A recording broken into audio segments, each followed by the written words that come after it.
Welcome back to the channel Shashank this side. और आज बात करूंगा एक ऐसे आइडिया की जिसकी वजह से तुम्हारी लाइफ की सफरिंग बाय माइल्स रिड्यूस हो जाएगी, बाय फ्रैक्शंस रिड्यूस हो जाएगी। कभी देखा है तुमने कि लाइफ में कोई तुम्हारे इंसिडेंट हुआ, कोई इम्पैक्टफुल इंसिडेंट हुआ, कोई बेकार चीज़ हुई, या फिर कुछ भी चीज़ों से अगर कोई चीज़ वर्क नहीं कर रही है या फिर कोई प्रॉब्लम आ गई तो तुम्हारी लाइफ की हर सेंस में लग जाती है। मतलब तुम्हारे को स्ट्रेस इतना ज़्यादा है, अब तुम जंक ईटिंग भी कर रहे हो, अब तुम्हारे परिवार से भी खुशी से बात नहीं हो पा रही, और तुम्हें पर्पसलेसनेस आ रही है, तुम्हें फियर्स आ रहे हैं, तुम्हें डर आ रहा है, तुम्हें पता ही नहीं जाना कहाँ है।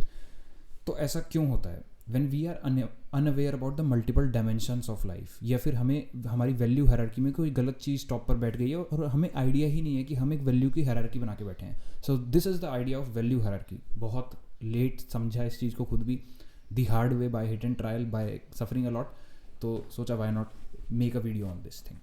तो देखो ऐसा है, तुम्हारी लाइफ जो है वो मल्टीपल डायमेंशंस में रहती है। इट्स नॉट लाइक दिस कि तुम एक कैरियर में हो and that is the only thing that will make you happy. A career is not you. Secondly, it's not relationship, the relationship is not you. Life के multiple angle हैं, from family, relationships to friends to career to your hobbies. Even hobby भी एक part of life है, हालांकि बहुत उसकी hierarchy में थोड़ा पीछे जाता है, क्योंकि अगर जीवन सही से चली जाए उसके बाद भी एक्स्ट्रा टाइम बचा है तो हम हॉबी परस्यू करते हैं, but it is also important part of life. But होता क्या है, जब इनमें से किसी भी डायमेंशन में कोई भी प्रॉब्लम आती है या इंसिडेंट होता है, हमारा दिमाग बाय डिफ़ॉल्ट ये बना ही इस तरीके से है। पहले लिम्बिक सिस्टम है, फिर प्रीफ्रंटल कॉर्टेक्स। लिम्बिक सिस्टम क्या होता है? तुम्हारे उसमें एनिमलिस्टिक डिज़ायर्स होते हैं, फियर्स होते हैं, इस तरीके की चीज़ें होती हैं, इमोशंस बेसिकली। और इमोशन प्रोसेसिंग प्रीफ्रंटल कॉर्टेक्स में होती है। एंड तुम और बाय डिफ़ॉल्ट भी जानते हो, अगर तुम्हें साइंसेस इतना नहीं भी पता तो भी तुम you know it by default, जब भी कोई लाइफ में परेशानी आती है, प्रॉब्लम आती है, तुम उसमें उलझे रहते हो। ऐसा होता है हमेशा, बहुत समय बाद या फिर कुछ हफ्तों बाद तुम जाके उसको सॉल्व कर पाते हो और लाइफ में आगे बढ़ पाते हो। तो जहाँ लाइफ के इतने सारे मल्टीपल डायमेंशंस हैं, ये बात तो क्लियर है, your life is not one thing. अगर तुम सोच के बैठे हो तो भूल जाओ, क्योंकि अगर तुम्हारे फिर कैरियर में कुछ हुआ तो क्या होगा? तुम्हारे तो जिंदगी के लग जाएंगे, तुम्हारे परिवार से सही से बात नहीं हो रही, तुम स्ट्रेस ईटिंग कर रहे हो, 24 घंटे स्ट्रेस में हो, और इसका इम्पैक्ट पड़ता है जो हम सोचते हैं। लोग कितना भी कह लें कि यार लॉ ऑफ अट्रैक्शन वो स्पिरिचुअलिटी है, भाई जो तुम सोच रहे हो ना वो फील करोगे। ये बात, ये this is the law of nature. ये नहीं कह रहा कि अट्रैक्ट कर लोगे, बट फील करोगे, और अगर अच्छा फील करोगे तो अच्छी चीज़ें ही अट्रैक्ट करोगे बाय डिफ़ॉल्ट। इसमें मेरे को साइंस समझाने की जरूरत नहीं है, ये तुम बात जानते हो। तो इट वर्क्स। तुम जो चीज़ 24 घंटे सोच रहे हो वैसे बन जाओगे। जो इंसान नेगेटिव सोच रहा है वो नेगेटिव बनेगा। तो जहाँ इंसिडेंट हुआ वो तुम्हें नेगेटिव कर गया, अब तुम नेगेटिव अगर सोचे जा रहे हो और तुम्हें आइडिया नहीं पता वैल्यू हायरार्की का, कि लाइफ में और भी चीज़ें हैं, मैं इनको इम्पैक्ट नहीं होने दूंगा, क्योंकि मैं और यहाँ तो मान लो ये एक एस्पेक्ट था डायमेंशन लाइफ का, यहाँ चीज़ें गड़बड़ हुई, तो 5 और डायमेंशन है। अगर तुम्हें पता है तो तुम बल्कि कॉशियस हो जाओगे कि ओके, गड़बड़ी यहाँ ओरिजिनेट हुई है, ये इन चारों को इम्पैक्ट कर सकती है, कैसे मैं इन चारों को इम्पैक्ट ना करने दूँ, by having this idea of value hierarchy. तो देखो एक्चुअल प्रॉब्लम क्या है। एक्चुअल प्रॉब्लम ये है कि लाइफ मल्टीपल डायमेंशंस में, let's suppose this is life and these are the dimensions, major dimensions, relationship, friends, family and career, and then hobbies तुम्हारी आ गई, देन सोशल सर्विस हो सकता है, एंड देन एक अवॉइडेंस ऑफ हीडोनिज्म। ये हो सकता है कि कैसे तुम्हें गलत ओवरली प्लेजरेबल चीज़ों से बचना है। That can be one of the dimension of life. तो जहाँ ये इतनी डायमेंशंस हैं, वहाँ इतनी ही डायमेंशंस में इनकी इतनी सारी प्रॉब्लम्स हैं। हर एक डायमेंशन की अपनी अलग प्रॉब्लम है। कैरियर में तुम्हारे आती रहेंगी प्रॉब्लम्स, रिलेशनशिप में आती रहेंगी, नो मैटर भाई, कोई भी है, कहीं भी है। It's is not only about romantic relationship. जहाँ भी दो इंसान हैं, due to various experiences, due to their belief systems, due to their again value hierarchy, problem generate होंगी, और उनको हमें इफेक्टिवली सॉल्व करके मनूवर करके आगे बढ़ना है। बट होता क्या है हमारे साथ, ऑन द कॉन्ट्ररी, एक परेशानी आती है और वो हमें कंज्यूम कर जाती है, वो हमें खा जाती है, हम रेशनली सोच ही नहीं पा रहे हैं, और समय बीतता है 1-2 साल, तब जाके हमें पता लगता है, या फिर महीनों बीत जाता है तब जाके पता लगता है okay, this was not the only thing, इसको मैं इस तरीके से कर सकता था। तो वैल्यू हायरार्की के आइडिया से तुम ऑलरेडी एक्नॉलेज करके थोड़ा सा अपनी सफरिंग को रिड्यूस करोगे, बल्कि बाय माइल्स। तो प्रॉब्लम ऐसी है, जहाँ लाइफ है, लाइफ के मल्टीपल डायमेंशंस है, इन डायमेंशंस में आएगी प्रॉब्लम, और प्रॉब्लम का बाय डिफ़ॉल्ट नेचर ही ऐसा होता है कि तुम्हारे दिमाग में स्ट्रेस जनरेट होगा, एंग्जाइटी जनरेट होगी, कॉर्टिसोल जनरेट होगा।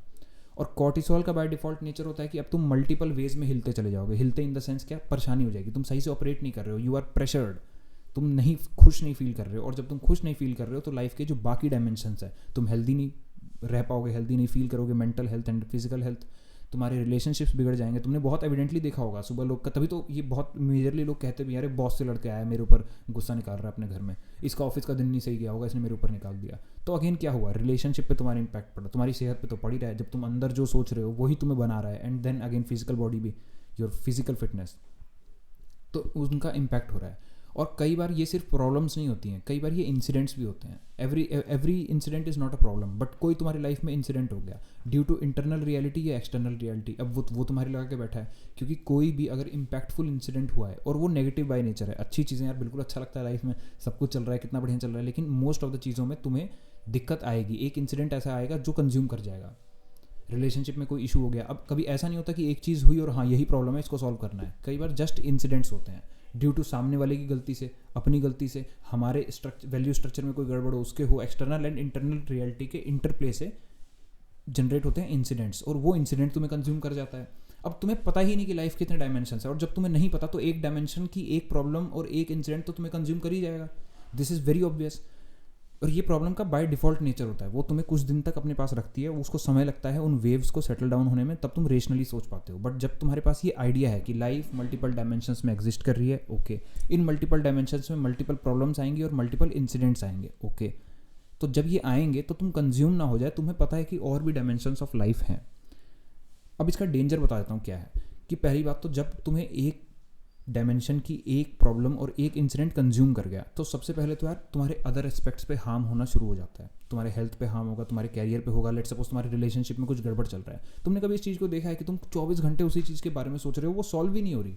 अब तुम्हारे कैरियर की भी लगती जा रही है, हमें पता ही नहीं हमें ज़िंदगी में जाना कहाँ है, क्योंकि इस प्यार से, इस टॉक्सिक प्यार से निकले तब ना, ये समस्या समझ में आए, हलो तब तो निकलेंगे। तुम्हारे कैरियर की लगी पड़ी है, अब तुम अपने लव्ड वन से लड़ रहे हो, क्या मतलब? इस चीज़ का कोई सेंस नहीं है कि तुम्हारी जॉब नहीं लग रही और तुम अपने लव्ड वन से लड़े जा रहे हो, बट तुमने उस एस्पेक्ट की भी लगा दी। हेल्थ वेरी वेल तुम जानते हो क्या होता होगा। मैं पर्सनली एक टाइम पे 4th ईयर में अपने बीटेक के यार दबा के स्ट्रेस ईटिंग कर रहा था because I was just anxious, और इससे क्या हो रहा है, इससे हेल्थ भी बिगड़ रही है। वो प्रॉब्लम तो नहीं जा रही, खुद को एस्केप दे दिया, वो भी गलत चीज़ से, और अब हेल्थ भी बिगड़ गई, तो तुम्हारी हेल्थ भी बिगड़ जाएगी, तुम्हारी फैमिली में पंगे चलते रहेंगे क्योंकि तुम सही से ऑपरेट नहीं कर रहे हो। दूसरा इसका डेंजर क्या है कि एक इंसिडेंट जो होता है वो तुम्हें स्टक कर लेता है, जैसा मैंने बताया, उसको समय लगता है। अब क्या होता है कि वो तो पास्ट में हो गया, बट तुम उसको दिमाग में रिपीट करे जा रहे हो, एंड जब तुम उस नेगेटिव इंसिडेंट को दिमाग में रिपीट करोगे तो वो ही तुम्हारी रियलिटी बना देगा, क्योंकि जो हमारे थॉट्स से हमारे इमोशन बनते हैं। अब ये मैं वो स्पिरिचुअलिटी नहीं है, दिस इज रियल थिंग। जैसा तुम सोचोगे वैसे ही तुम फील करोगे, जो थॉट्स हैं वैसा ही इमोशन है। हॉरर मूवी देख कर आते हो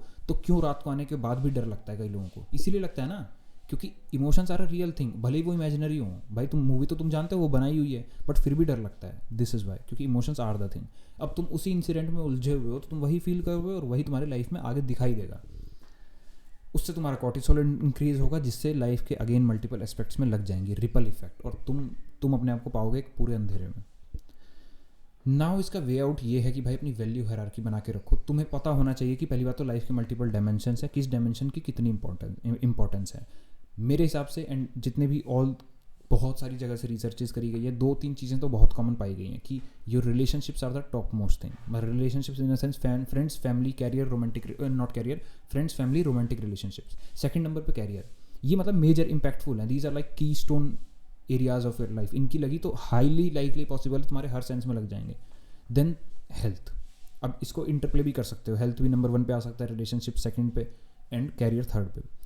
बट द थिंग इज कि जब तुम इस चीज़ को जानोगे ना, तो तुम एक तरीके से डिटैचमेंट प्रैक्टिस कर रहे हो, जो गीता में भी लिखा है कि कर्म करो, कर्म करो। कर्म करो का यही मतलब है कि कर्म करो, ये नहीं है कि मैं एक चीज़ में अपना 100 डालते चले जाऊँ, डालोगे 100। द थिंग इज़ कि असली जंग तो लाइफ है, असली एग्जाम लाइफ है, और लाइफ में कर्म करना क्या है? हर डायमेंशन को सही से प्ले करना।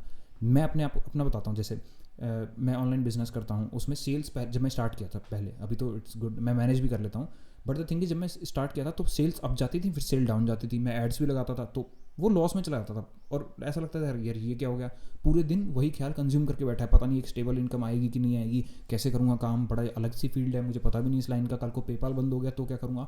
अब ये प्रॉब्लम कंज्यूम करके बैठी है। अगर तुम्हें आइडिया है कि लाइफ के इतने सारे डायमेंशन है, तब तुम इसको ईजिली नेविगेट कर लोगे, क्योंकि तुम अब कर्म के लेवल पे ऑपरेट कर रहे हो, तुम कर्म कर रहे हो। कर्म कैसे? कि आज मैं वेरी क्लियर हूँ कि नो मैटर वॉट यार, मेरे आज भी बड़े विजन्स है, बहुत बड़े बड़े हैं, मतलब इतने ज़्यादा कि मेरे को इस बंदे को बदलना पड़ेगा, जो भी तुमसे बात कर रहा है, इस बंदे के बस का नहीं है, उसके जरूर बस का है। But they are not the only thing. मुझे और भी पता है कि लाइफ के एस्पेक्ट क्या है। मैं अपना मैनेज करके बैठा हूँ कि वो चीज़ नहीं चली, देन ये है, ये नहीं तो ये है। एंड एट द एंड मैं एक एग्जाम्पल देता हूँ, मेरा बहुत इस चीज़ को मैं मानता था पहले और आज भी यही है कि इन लाइफ तुम्हारी जो फिटनेस होती है ना, वो सिर्फ तुम्हारे ऊपर डिपेंडेंट होती है। तुम्हारा बॉस तुम्हारी फिटनेस डिसाइड नहीं करता, तुम्हारे रिलेशनशिप तुम्हारी फिटनेस डिसाइड नहीं करते, लाइक फिजिकल फिटनेस, मेंटल तो बहुत ज़्यादा करेंगे। द थिंग इज़ कि मैंने अपने मेरी वैल्यू हायरार्की में ये चीज़ जरूर आती है, बीइंग फिट। तो लाइफ में मुझे पता है कोई सा भी क्योस आए, क्योंकि आएगा, जितने डायमेंशन है उतने आएगा। किसी दिन कुछ ऑफिस में पंचायत हो सकती है, किसी दिन कोई रिलेशनशिप में पंचायत हो सकती है, किसी दिन कहीं पंचायत हो सकती है, किसी दिन बिजनेस भी डाउन हो सकता है, किसी दिन ये यूट्यूब चैनल में कुछ हो सकता है, कुछ भी हो सकता है। तो क्या करें भैया, शाम को आधे घंटे तो हम एक्सरसाइज करेंगे, because that is not part of these things. वो मेरा अपना लाइफ का विजन है। तो लाइफ में जब तुम मल्टीपल डायमेंशंस पे, मल्टीपल विजन पे बना के रखोगे वैल्यू हायरार्की के हिसाब से, तुम्हारी सफरिंग रिड्यूस हो जाएगी। जैसे अभी मुझे पता है, no matter what, if the hell break loose, मुझे पता है मैं शाम को वर्कआउट करूँगा, बिकॉज मेरे कैरियर का मेरे वर्कआउट से कोई लेना देना नहीं है। मुझे पता है कि वो चीज़ मुझे अफेक्ट नहीं करने देगी। मेरी ऑफिस में अगर लड़ाई हुई है तो मैं अपने लव्ड वंस पे उसका गुस्सा नहीं उतारूंगा। मेरे ऑफिस में कोई टॉक्सिसिटी हुई है तो मैं अपनी हेल्थ वाले, मैं जिम के टाइम उसको याद नहीं करूँगा, हाँ दिमाग में रहेगा। तो जब मेयर एक्नॉलेजमेंट इस चीज़ का तुम्हें इस चीज़ से बाहर निकालेगा। So this was the idea of value hierarchy. तुम लाइफ को समझो, एक चीज़ में रिपल जनरेट हो रही है ना, उस चीज़ को अफेक्ट मत करने दो उसको। तुम डिटैचमेंट प्रैक्टिस करते हो ये चीज़ रख के कि यार जिंदगी की धज्जियाँ उड़ी पड़ी हैं, कोई बात नहीं यार, एक्सरसाइज करनी है मैं एक्सरसाइज करूँगा। बिजनेस की धज्जियाँ उड़ी पड़ी हैं, कोई बात नहीं एक्सरसाइज करूँगा। सेम वे अभी भी बहुत कुछ ऐसा हो सकता है यार। लेट सपोज मेरा बिजनेस है, कम चले, मैं म्यूजिक में फ्रीलांसिंग करता हूँ, वो कम हो जाए तो कोई दिक्कत नहीं यार। मेरी वैल्यू हायरार्की है, वैल्यू हायरार्की में यूट्यूब एक चीज़ है, ये भी बढ़िया है। यहाँ भी ना चले कोई दिक्कत नहीं भाई, सेहत तो बनेगी। कोई अब मान लो यूट्यूब चैनल है, लोग आते हैं, हेट कमेंट्स करते हैं, लोगों के पास टाइम बहुत है, इनसिक्योरिटी अपने अंदर है, दूसरे को देखा नहीं जाता। क्योंकि भाई मेरा तो मानना है आप लाइफ में पॉजिटिव इफेक्ट क्रिएट करो, लेकिन नेगेटिव लोग भी हैं तो करेंगे। तो क्या करूं भाई, तुम्हारे नेगेटिव के चक्कर में एक्सरसाइज करना छोड़ दूं? नहीं करूंगा। तुम करते रहो कमेंट, मुझे क्या, नहीं करूंगा। मेरा बिजनेस बंद हो जा रहा है तुम्हारे कमेंट करने से, नहीं हो रहा। मेरे म्यूजिक फ्रीलांसिंग में असर पड़ रहा है, नहीं होगा। और अगर वहाँ भी कुछ जनरेट हो रहा है तो क्या यूट्यूब पर असर पड़ेगा? नहीं पड़ेगा। और बहुत हाईली लाइकली कई बार ऐसा होगा कि असर पड़ने भी लगेगा। तब इस चीज़ की मेयर एक्नॉलेजमेंट काम आएगी कि कोई बात नहीं भाई, वो नहीं हो रहा, ये करते हैं सही से। रिलेशनशिप्स पे इफेक्ट नहीं होना चाहिए, फैमिली मेम्बर्स के साथ बैठते हैं, नो मैटर व्हाट, उनको उनसे बात करो, कितनी प्रॉब्लम हो जाए, इन चीज़ों को मेंटेन करके रखो। ऑफिस में लड़ाई है, महीनों तक बात नहीं करी, घर पे करो ना, घर पे बात, क्या दिक्कत है? That is part of life.